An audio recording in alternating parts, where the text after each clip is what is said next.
The Owl Who Was Afraid of the Dark, by Jill Tomlinson. First published in Great Britain, 1968. Chapter 2. Dark is Kind. When the very last firework had faded away, Mr. Barn Owl turned to Plop. "Well, son," he said, "I'm off hunting now. Would you like to come?" Plop looked at the darkness all around them.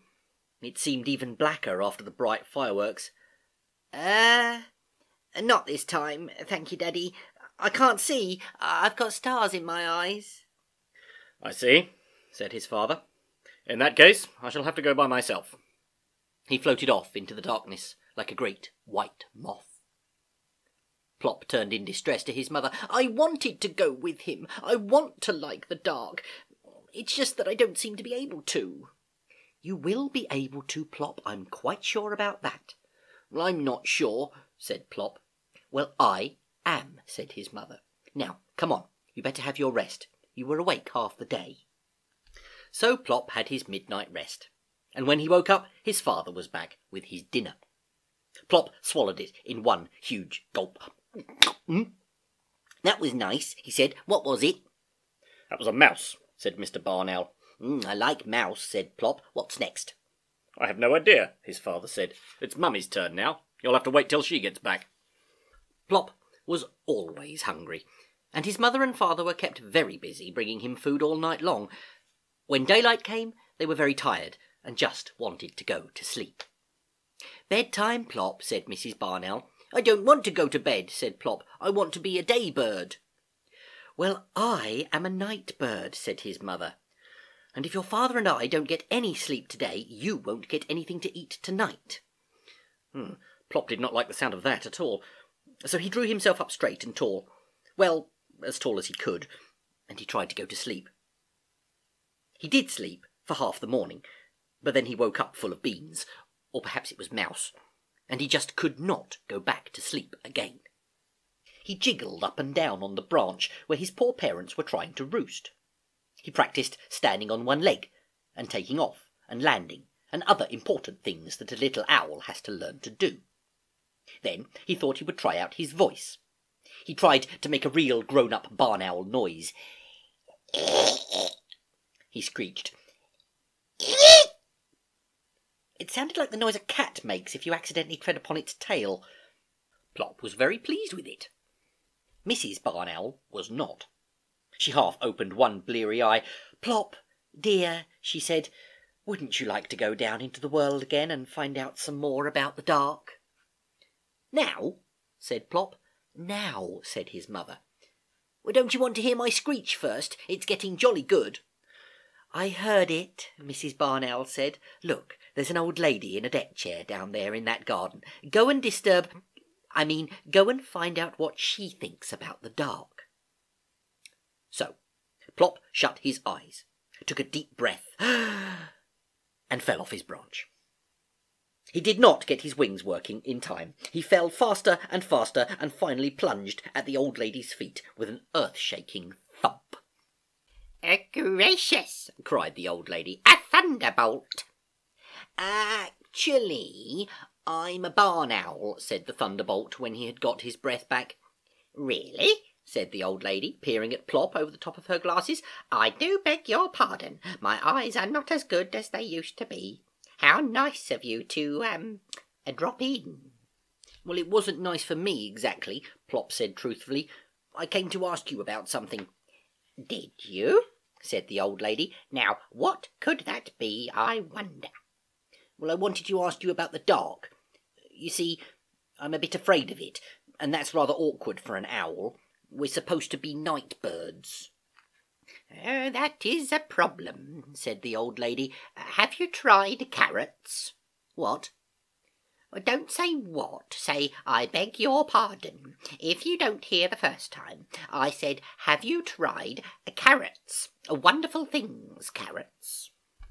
"I don't think owls have carrots. Not barn owls, anyway." "Oh, a pity. I've always sworn by carrots for helping one to see in the dark." "Well, I can see in the dark," said Plop. "I can see for miles and miles." "Now, don't boast. It is not nice for little boys to boast. The old lady leaned forward and peered closely at Plop. I suppose you are a little boy. It's so difficult to tell. They all look the same, these owls.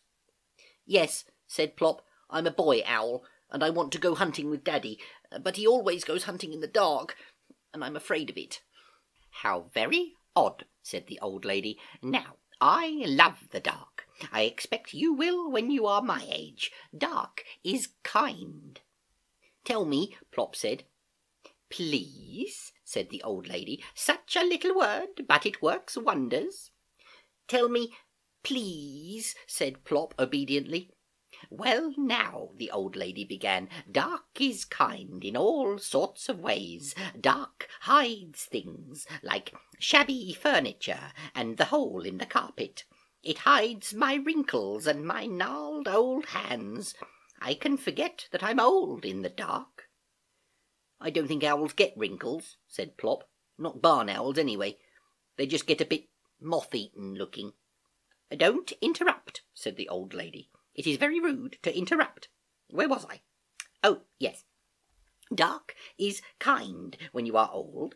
I can sit in the dark and remember. I remember my dear husband and my children when they were small, and all the good times we had together. I am never lonely in the dark. I haven't got much to remember yet, said Plop. I'm rather new, you see. Dark is quiet, too, said the old lady, looking hard at Plop. Dark is restful, unlike a little owl I know. Me, said Plop. You, said the old lady. When I was a little girl, children were seen, but not heard. I'm not children, said Plop. I'm a barn owl. Same thing, said the old lady. You remind me very much of my son, William, when he was about 4. He had the same knackety knees.